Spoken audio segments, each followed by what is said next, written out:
Hey Emma, Yes, Madeline. what do you call a whole family of rulers who are always feeling anxious about their realm? Gosh, I don't know. Dynasty warriors!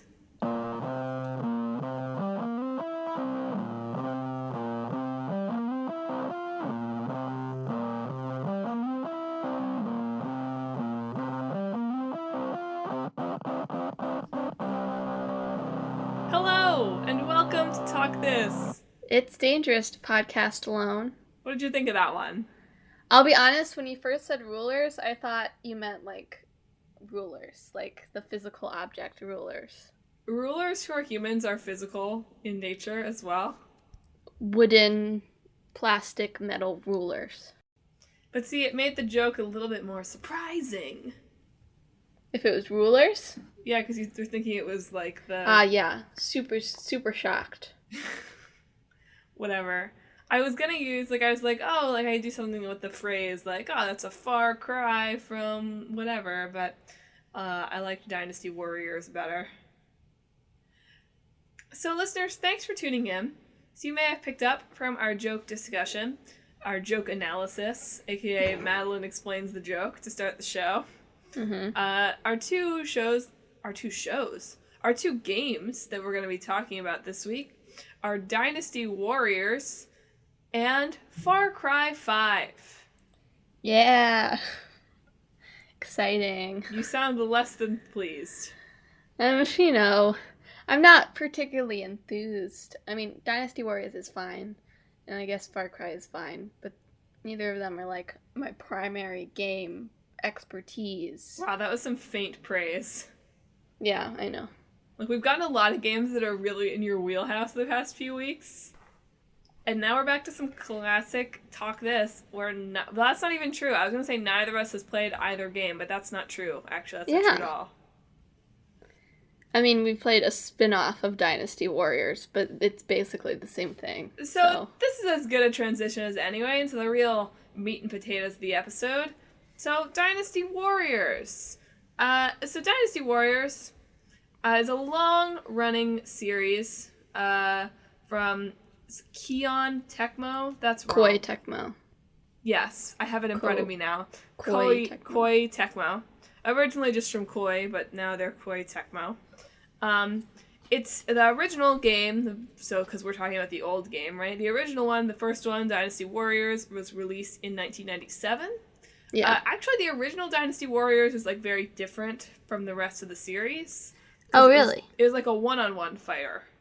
Oh. Which is weird because that's absolutely not the point of any of the other games at all. I know, that's not at all the brand of Dynasty Warriors anymore. Yeah. So it started out as a one-on-one fighter, but everything from Dynasty Warriors 2 on has been just a huge, gigantic hack and slash, kill thousands of enemies campaign kind of deal. Mm-hmm. Yeah. It's Koei Tecmo's best-selling series. The best sales data I could find was current to 2011, which is of course not current at all because they've released several other games in the series since then.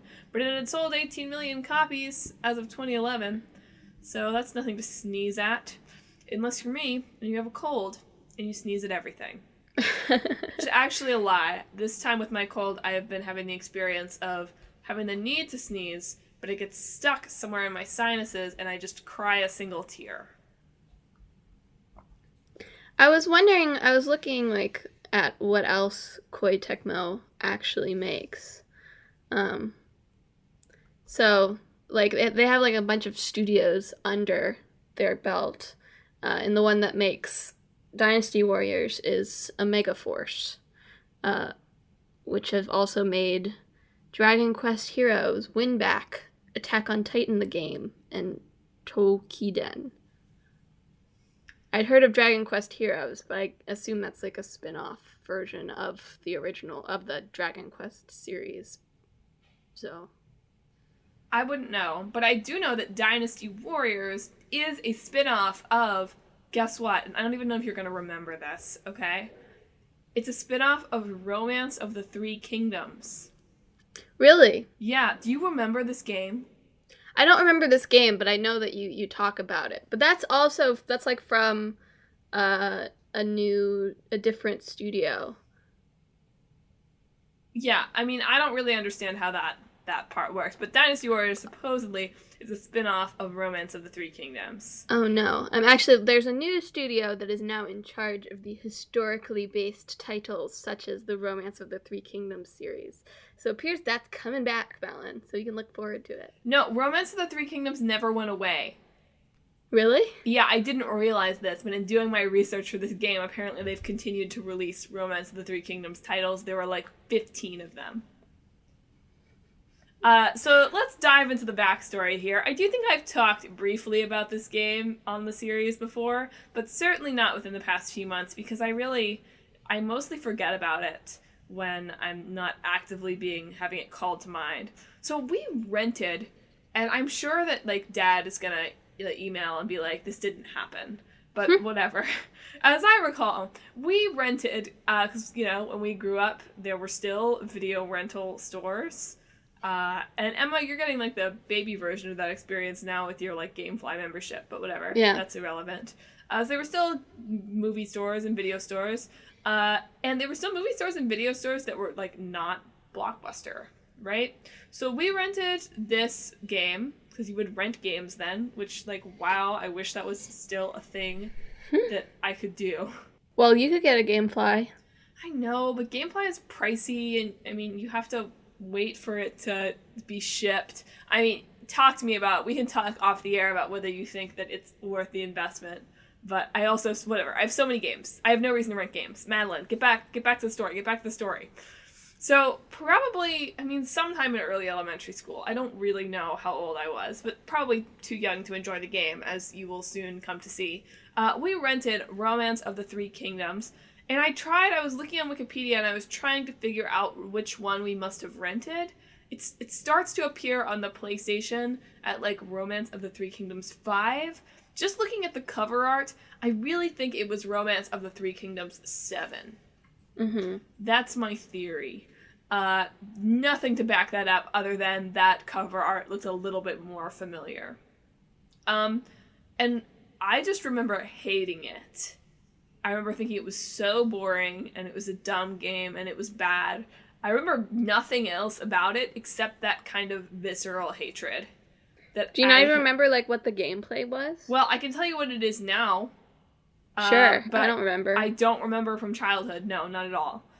It's basically, what it sounds like is that it's like Han Dynasty Civilization. So I don't know why I hated it, because I enjoyed Civilization from a similar age. So that's a confusing question, and maybe one that will be, who knows? Maybe we'll hear from Dad and it will all become clear. More likely, he will not remember this at all. Anyway, so I don't really understand how you get Dynasty Warriors from Romance of the Three Kingdoms, given that Romance of the Three Kingdoms is like a turn-based strategy kind of game. It really did sound a lot like Civilization, although I'm sure the mechanics of it are somewhat different. And instead, from that, the only thing that seems to tie them together is that most of the Dynasty Warriors sort of non-spin-off titles, main series titles, are also set in the East. Yeah, I mean, all of Dynasty Warriors is, like, historically themed, right? And I feel like most of it is, like, not actual history, but, like, with people who existed. Right, so it's historical in very heavy air quotes, very loose definition of historical.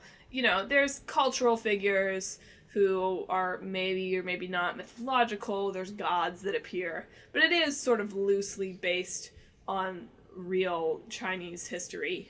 But what does that even mean, right? God of War is loosely based on, like, Greek history. Like, let's not get too into that. But I mean, like they have actual characters, like, redesigned to be, I don't know, more attractive, probably. But, like, they're based on real generals. Yeah. Mm-hmm. Yeah, absolutely. Which is cool. I feel like way back in our God of War episode, I mentioned this for the first time of, why are we always adapting Western mythology? And we're not. The Japanese studios are not always adapting Western mythology. There's a fair bit of Chinese mythology that gets thrown in there too. Ah, I see. So Romance of the Three Kingdoms is based around the Chinese historical text records of the Three Kingdoms. Yes, I saw that too. What the heck? Yeah. I mean, that makes sense. It's historically based, so. So then this takes characters from that and reimagines them as tonfa, nunchuck-wielding, sword-slashing, attractive fighters who massacre thousands. So I was researching this, and I did not immediately make the connection to Fire Emblem Warriors. Really? I don't know why I didn't. I was reading all about the history and the background and the Chinese part of it, and again, cannot pull this card enough this episode. I'm sick, so I wasn't absorbing as much of it as I probably should have. And then it finally clicked. I was like, Fire Emblem Warriors. Yeah. I should have clicked sooner. I don't know why it didn't. There's also Hyrule Warriors with the Legend of Zelda series. Yeah, I read an article just absolutely ripping the fact that those have been released as mainline Nintendo titles when they have so little to offer. It was just these are terrible. They're not even good warriors. What are we doing here? Yeah.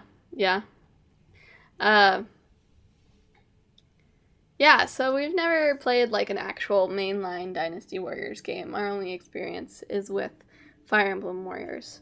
A lot of Nintendo crossovers, I'm noticing. Where's my Mario Warriors? That's called Super Smash Bros, buddy. But I want Mario to massacre thousands. That's not on brand.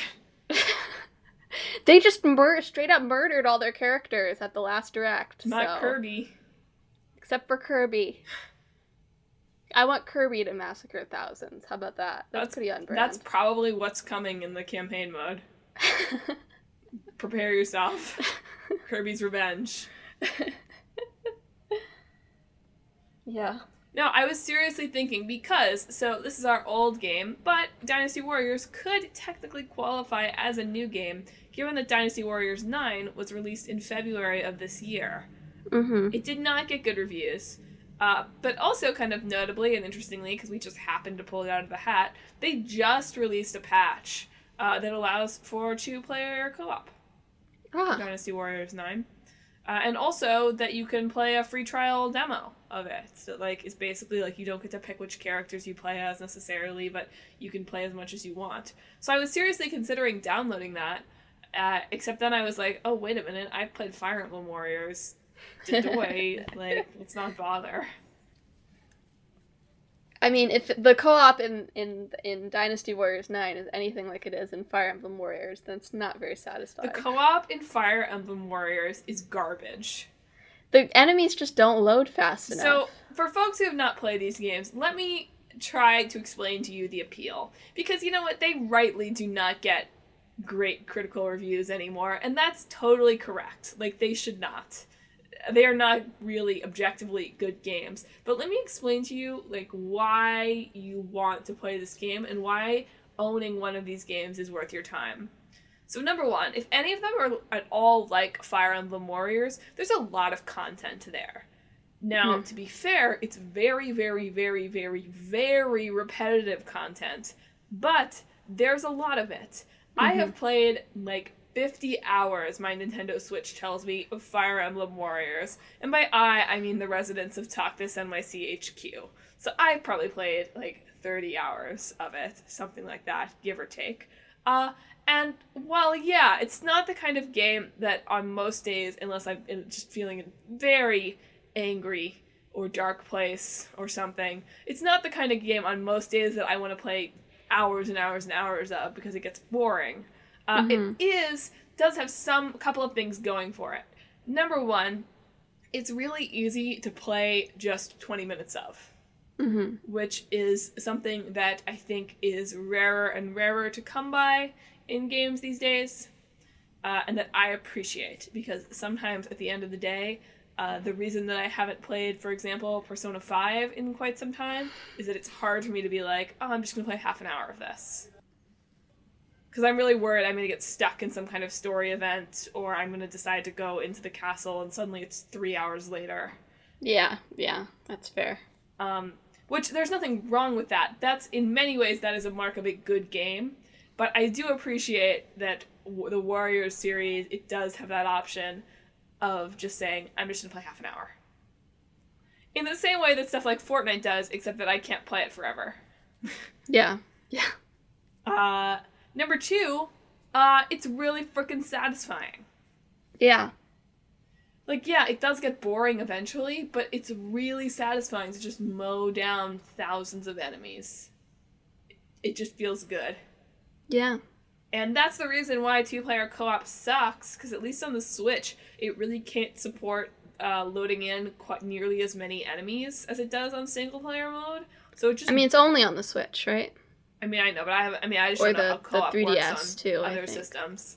But yeah, it just really blows. It's just, like, terrible. It's garbage in 2-player mode. Josh and I play this game together, but we never actually play together. We just trade off. Because it sucks. It sucks in multiplayer. Yeah. I imagine some of it is the game itself, and some of it is the fact that the Switch just does not have enough power to load that much content onto the screen at once. And that's why you should not play 2-player co-op. Maybe it's different on PC. I'm willing to grant that it's different on PC. But this is the rare case where Talk This Podcast advocates against local co-op on a game It's not on PC. Well, no way. Not Fire Emblem Warriors, but Dynasty Warriors 9. I see. Yeah, sorry, that was unclear. Anyway, mostly what I want to say about this is that I appreciate it in a casual gaming way, and in a way it's kind of nice in some ways, and in some times, and in some periods of my life, to be able to play a game that, like, it does not try to be high art, right? It's a little trashy, but in a nice way. It's like potato chips, except they have, like, a weird seasoning on it, so you want to eat some of them, but then, like, you get sick of it. Exactly. But they're really easy to get out of the cupboard. You know, it's a lot easier to get those chips out of the cupboard than make yourself a sandwich or heat something up. You bought it. It's there. You can just grab it. But I don't think there's anything wrong with that. I mean, there is a little bit more wrong with that when you're eating terrible chips, right? Like, Jesus, Madelyn, just make yourself a meal. What's wrong with you? But I think in games that it's nice that there are still companies that have room for that. That we haven't had to make an open world Dynasty Warriors where you could just go... I mean, actually, that would be okay, right? Or you just go around slaying stuff. But we haven't had to have... doesn't have to have branching conversations and choice-based BS. It's just trashy comfort food video games. Yeah, for sure. I mean, you know, I hate anything high art, so... I don't mean high art, I just mean high concept. I guess. I hate high concept things, too. That's not true. Everything. You play games that have, like, detailed high... Like, what is Persona? Persona is not high art, or... I don't mean that it's high art, but I mean it's, like, a complicated concept. There's, like, a deep plot. So. Anybody can play Fire Emblem Warriors. I like a healthy amount of nonsense mixed in with any story I consume, basically. That's true. If there's no nonsense in it, then why am I watching it? I just mean to say, the nice thing about this game is that you could put it out at the Nintendo store, right, as their free-to-play trial game out there, and anyone can jump in at any time, they're not confused, and pretty much immediately pick up the controls, because you're just going to hit buttons. Yeah. And you know what? That's not such a bad thing. I'm all for arguing that video games can be art, but and not to say that Fire Emblem Warriors or Dynasty Warriors isn't art in some way or another, but certainly the gaming aspect of it takes much higher precedent than that kind of artistic sensibility, And Yeah. sometimes that's just fine.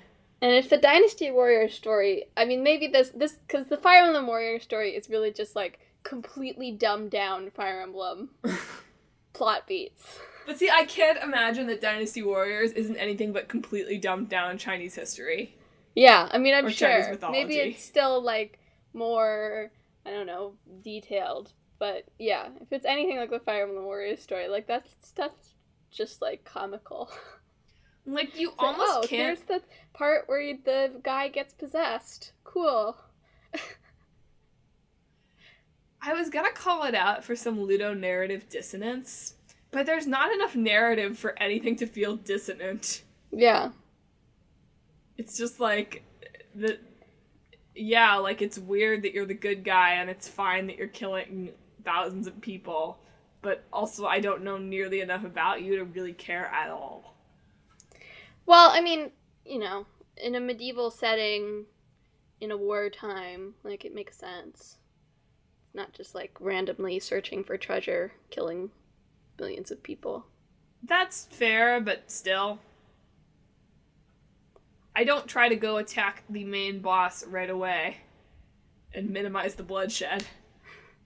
I try to get my S rank on kills. Uh-huh. Yeah. Hey, they're charging at you, though. And they're in the army. And you're in the army. That's true. So, at least you both signed up for it. Right? That's true. Good save. But yeah, I was gonna be like, oh, it's pretty dissonant, like, but there's not enough narrative there for the Ludo part to be a real problem. Yeah. Speaking of ludonarrative dissonance, though, Far Cry 5. Yeah. So, Far Cry 5, as you guessed, is the 5th entry in the Far Cry series. Yes, it is. It's from Ubisoft. Yep. They're Canada studios. Yes. So, what's different about Far Cry 5 is usually Far Cry, as sort of implied by the name Far Cry, is set in like a very remote, tropical, non-American setting. Whereas Far Cry 5 is opposed to like putting you on the beach or whatever. You're like in Montana. Fake Montana, but Montana. Yeah. I mean, it looks like Montana. No, it is meant to be like this. It's meant to be Montana, but it's a county in Montana. Yes. Just saying that's the setting you're in. And it's not political, though. Well, but here's the thing. It's really not.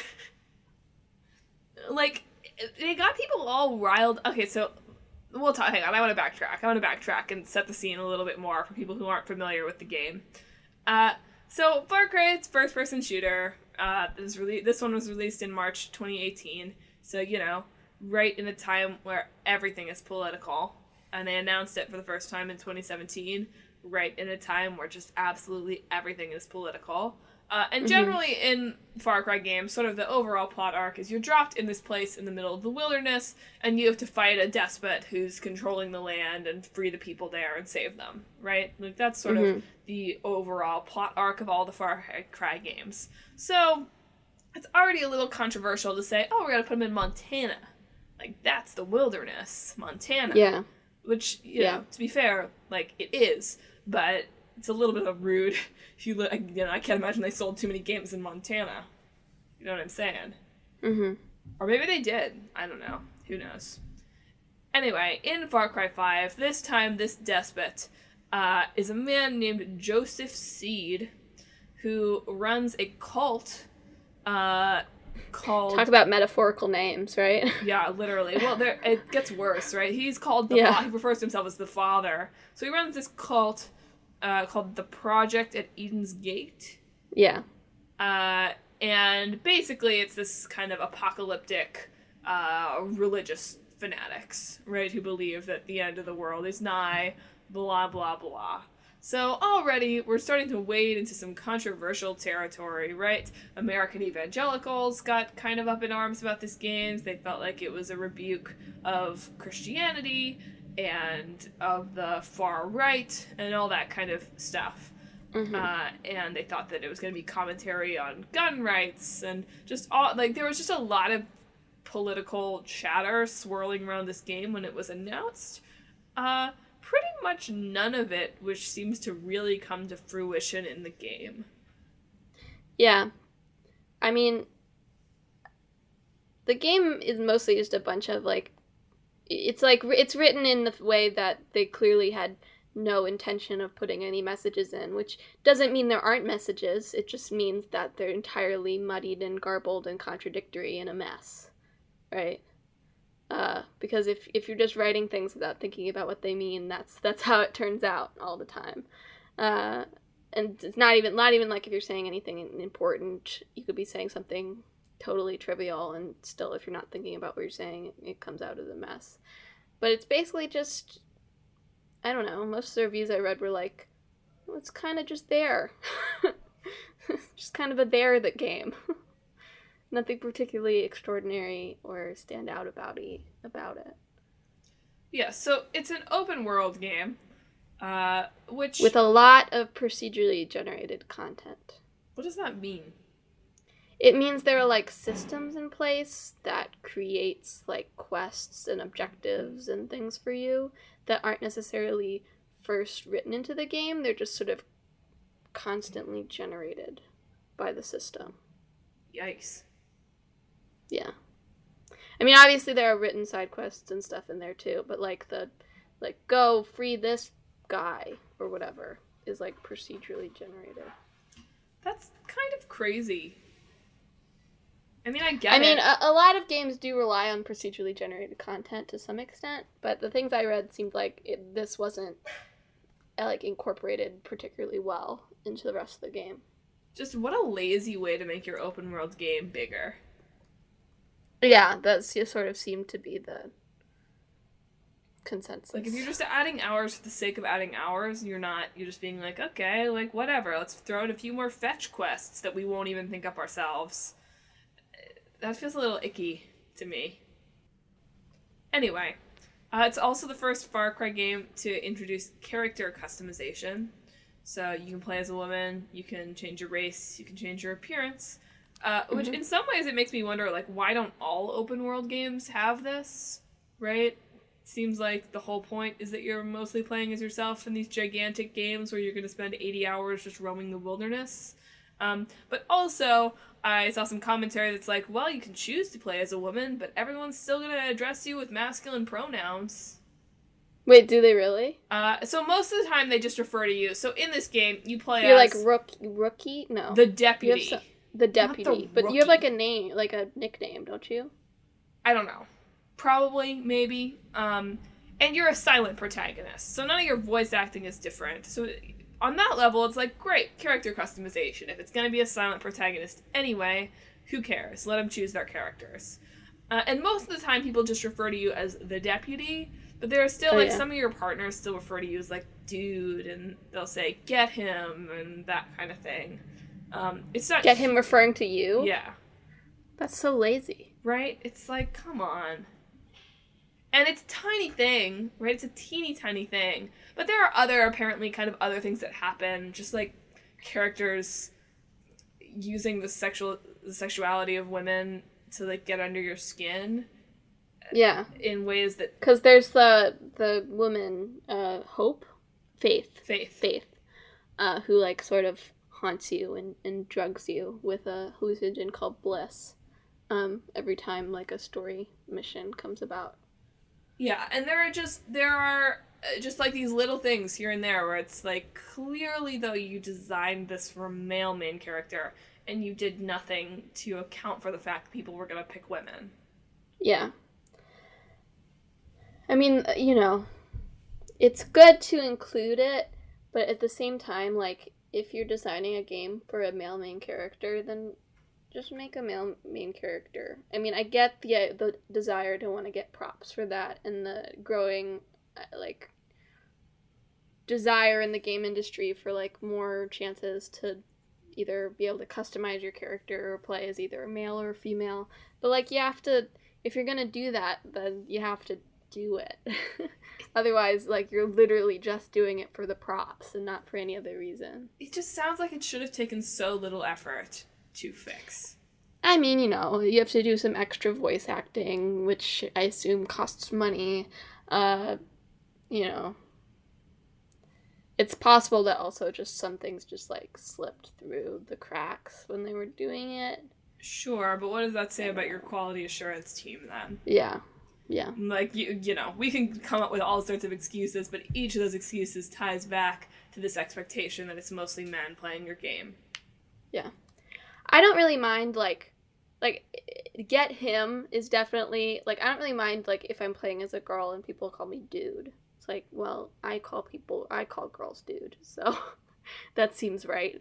But yeah, like, the pronouns should certainly be correct. Yeah. Anyway, so I was thinking, why don't all games have character customization that are open world? But I guess that's why. Yeah.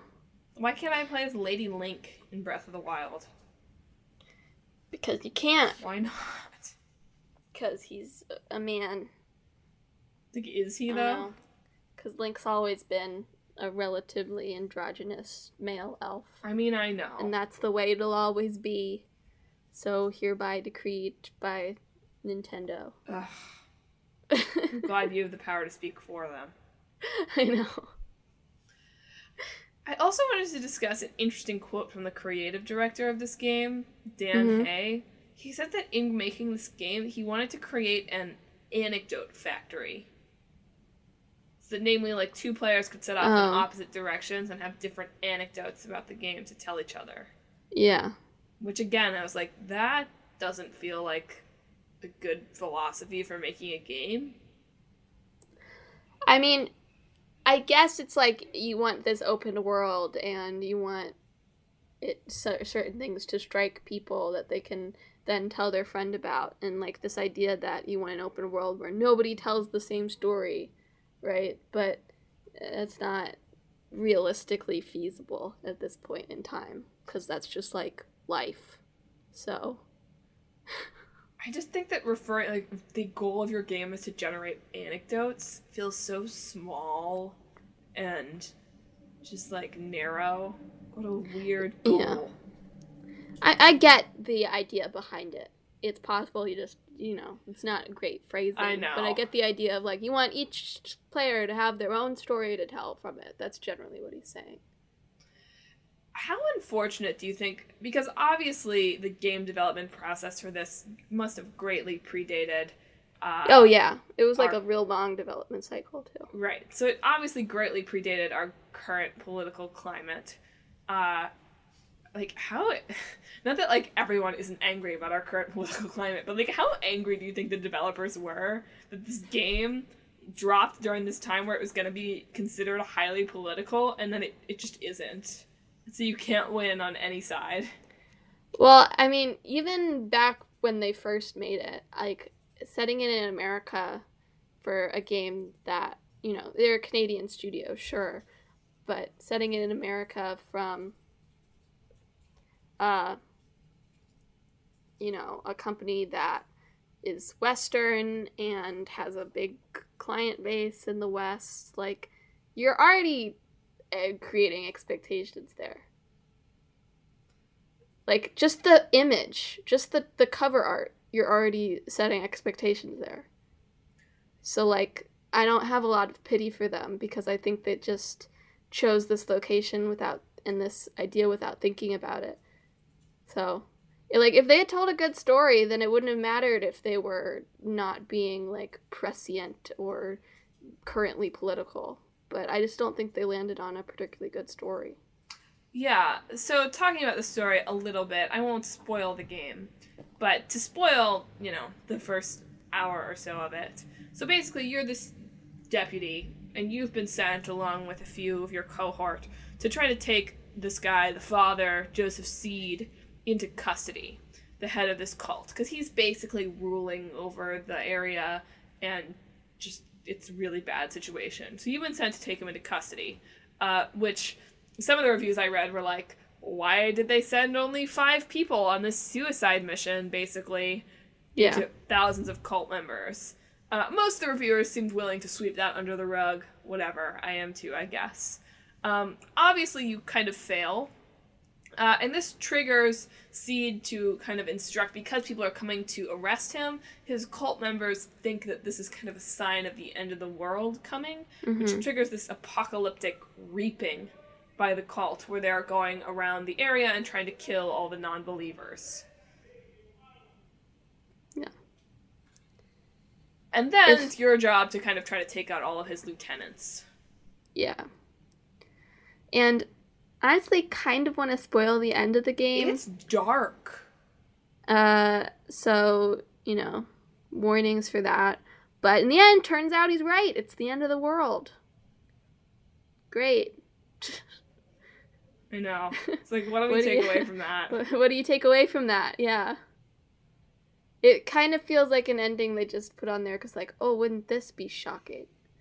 I guess. I mean, people have said, like, oh, if you listen to the radio broadcasts, it's like some country is, like, planning to drop an atomic bomb on us. It's like, okay, great. But there's something, like, sure, the pieces are there, but you should be able to get that without going out of your way to listen to these radio broadcasts, you know?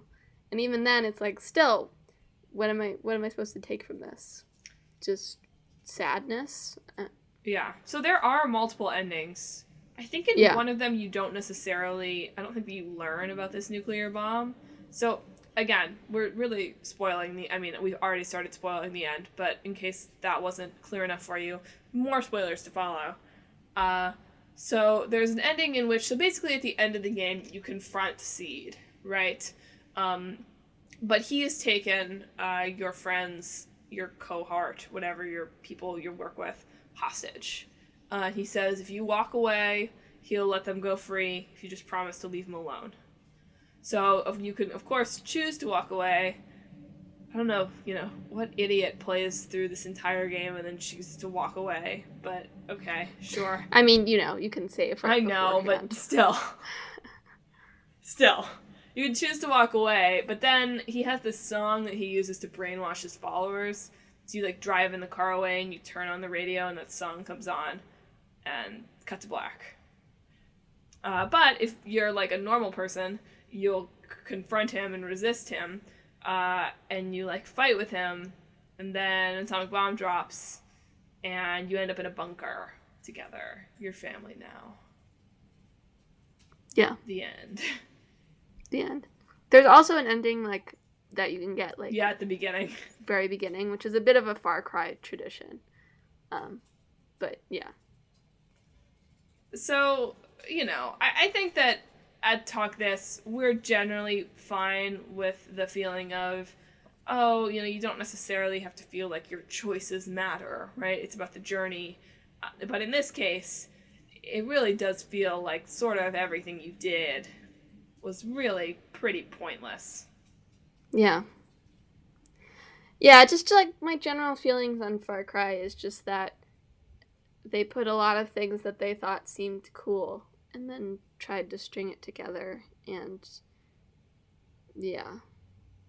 I mean, I know, riding around the open world, I'm sure that open world gamers can get some enjoyment out of that, as they can with any open world, but I'm more of a story-focused person, so if it's not there to tell me something about the narrative, then what am I doing there? Well, you're there because there's a bear named Cheeseburger. Yeah, I guess so. There is a dog in Far Cry 5, so that's a plus. That is a plus. There's also co-op. Yeah, it's the first time co-op in Far Cry 5. So, those are some points in its favor, I guess. I don't know. I think you really hit the nail on the head when you were saying, they just picked America and they didn't really think about it. Because it's just so... of course, you can't expect them to predict the current political climate, but it's a cult, big deal. You could have said this anywhere. Yeah. Again, just like I said, I feel like they just it doesn't matter if you're not, you know, on topic when the game comes out. As long as your story is good, you'll find ways for it to resonate with the present time. Well, because that's how stories work. I think it's hard too because of the kind of inevitable comparisons to like Wolfenstein and that kind of thing. Sure, yeah. It's tough. But also, you know, and it's tough because we sort of expect a lot of art now to be political, and so we have created this game that really wasn't meant to be political. But like, how could it not have been? Even if you couldn't predict the like current just like garbage fire that is our political climate. And vote on Tuesday, folks. This is your reminder from Talk This. Yeah. Even if you couldn't predict that, you know, and even if you weren't specifically wanting to comment on evangelicalism, like, that's been here. Like, that's a thing that's been here. It's not like that's new. Yeah. It just seems so... Yeah. It would be one thing, sort of, if it was, like, a Japanese studio, right? And they're just doing their, let's set it in fake America thing that a lot of studios do for, like, mystery games and all that, right? Yeah. Like, that would be one thing. It would still be like, come on, can't you do a little research? But, you know... I mean, Japanese studios generally don't make these types of games. That's true, too. So, that's something. Yeah, I feel like political, especially in the gaming discourse right now, gets a little bit overused. Like, people assume that political means, like, you know, saying something about politics. But it's like, generally what political means is, like, if your game's political, it means it's saying something. And, like, everybody should want their work to say something, even if it's just, like, we want you to have tons of fun. So, like, why would you not try to make your game say something? And, like, whenever game developers are like, this is not political, we're not making a statement on anything, I'm like, then what is it? Well, it's Dynasty Warriors. There you go. But see, Dynasty Warriors' statement is, we want you to have fun, right? Yeah. Yeah. Yeah, whatever. So, Emma, how should we combine these games? Ah, God, who knows? You're all the American presidents from history, and there are vampires, and you need to fight them. So it's a Abe Lincoln Zombie Hunter video game. Isn't it Vampire Hunter? You're right, it is. Yeah, it's Abe Lincoln Vampire Hunter video game. I admit the vampires came out of nowhere, but I remembered Abe Lincoln Vampire Hunter and thought, that seems good. I would buy that game. That would be a good video game. Yeah. Why hasn't that adaptation already happened? I don't know. It feels like a match made in heaven. This is us handing this up on a silver platter to someone, and when this game does get made, rest assured there'll be a lawsuit served to you on that same silver platter from Talk This. Yeah. No, all of our history stuff is either so serious or so farcical. So instead, add a little nonsense in. Vampires, swords, presidents slaying things. Come on now. It's just hard. Like, these games combine to a mostly boring game. Right? What? I can make a Dynasty Warriors that's, let's mow down cult members in the wilderness. Sure, it's called Borderlands, but whatever. Right? Tell me I'm wrong. If you mash these two games together, you get Borderlands. You do! Except third person and, like, without guns. Well, no, you if you're really mashing a... Oh, I guess you could. You're right, because Far Cry is with guns in first person. So yeah, you're right. You just get Borderlands. So it's already been done. I wonder if that's how Borderlands strategy meeting went. What if you took Far Cry and Dynasty Warriors? Well, after they did their requisite, which philosopher is this based on? And added some unsavory jokes. There you go, Borderlands. Perfect. Added a really annoying robot. I can't you remember can't what shoot. it says. Claptrap? Yeah, I can't remember. Ooh, look at me, I'm dancing. That's it. I'm dancing. Gosh, Well, that's a darn solid it. mashup. Everybody likes Borderlands. You heard it here first, folks. We're developing Borderlands 3, finally. After all these years, it's coming. Is it actually going to ever come? They've announced it, like, years ago. I don't know what else they're working on. They probably had... Telltale's not doing anything else with the Tales of the Borderlands characters, so they can take those and do whatever they want with them. That's true. I try to come If they brought Tales of the Borderlands characters into Borderlands 3, I would be, like, 10 times more excited about it. Yeah, I'd be much more likely to buy that. Especially given that I've not finished Borderlands 1, and I own Borderlands 2, which I've only played, like, 2 hours of. So I do not need another one, but I would get it if I got to play as those characters. It's even got local co-op. It really is the mashup. Right? I'm like trying, like, can I come up with something more creative? But, like, why mess with a good thing? Yeah. Borderlands is very successful. And you heard it here first.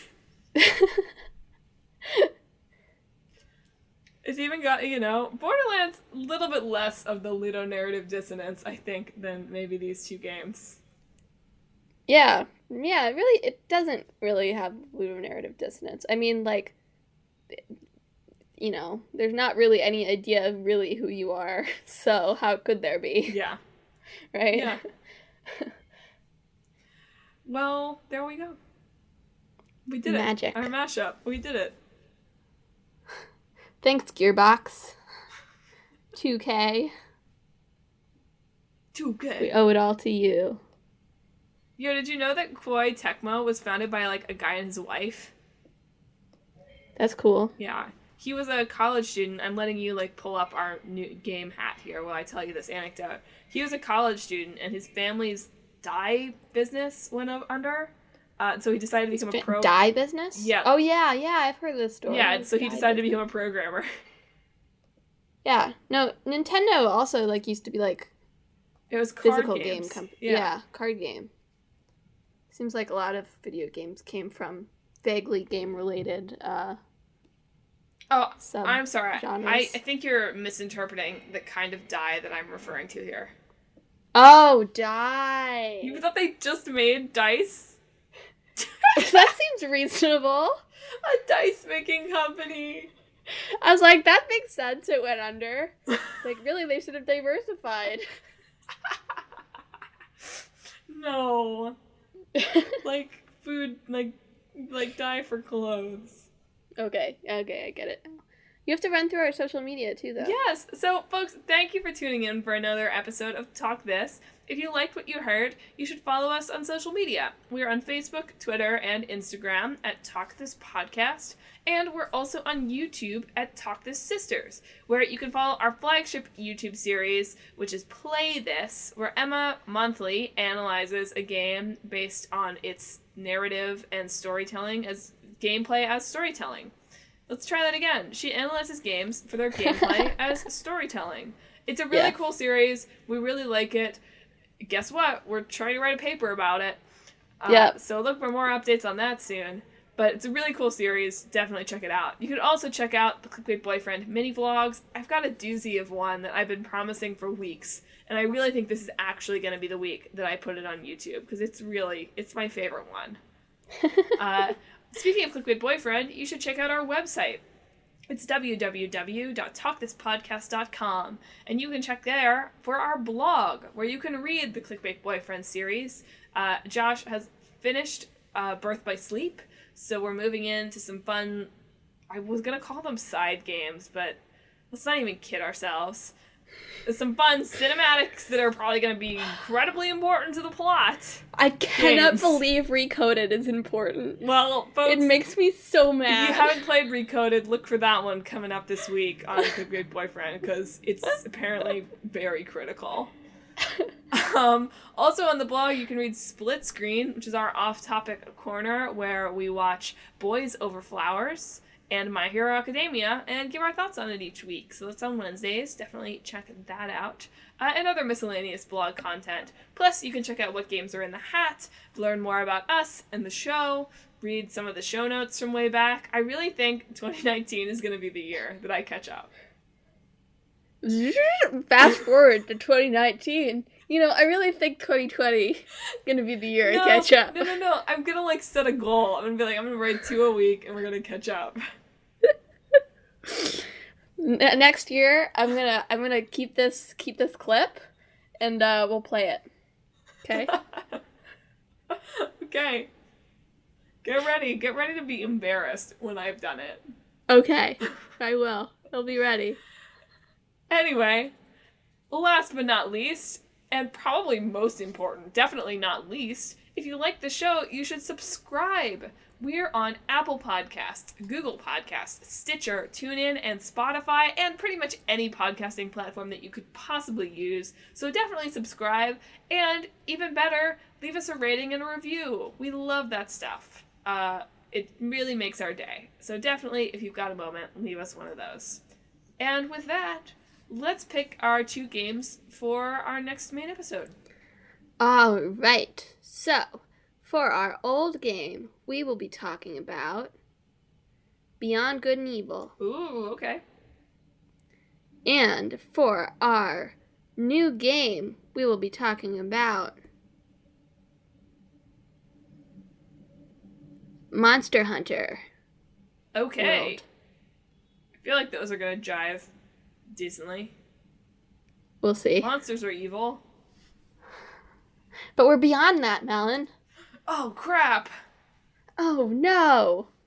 So, folks, just a reminder, we are finally getting to the point where soon we will start to replenish games in the hat. Yeah. So if you have any suggestions, you can send them to us either through our social media, through the comment page on our website, or through our email, talktous@talkthispodcast.com. We have gotten a couple of suggestions for what's put in already from various folks, but definitely send us yours, and you might hear about it on the show in roughly a year and a half. Yeah. Next week, when we pick games next week, that'll be when things can start going back in, because we'll have 10 in each, which is a lot more manageable than 20 in each. And literally next week, because Emma said next week, but you know she didn't mean that. She meant in 2 weeks. 2 weeks. You can tune in for our next side quest episode to hear about what we've been playing, more from the off-topic corner, the weather report, the traffic report, and the question of the fortnight. Heck yeah. Emma, do you want to wish the good people well, or should I? I hope you have a week that's full of lowercase b bliss.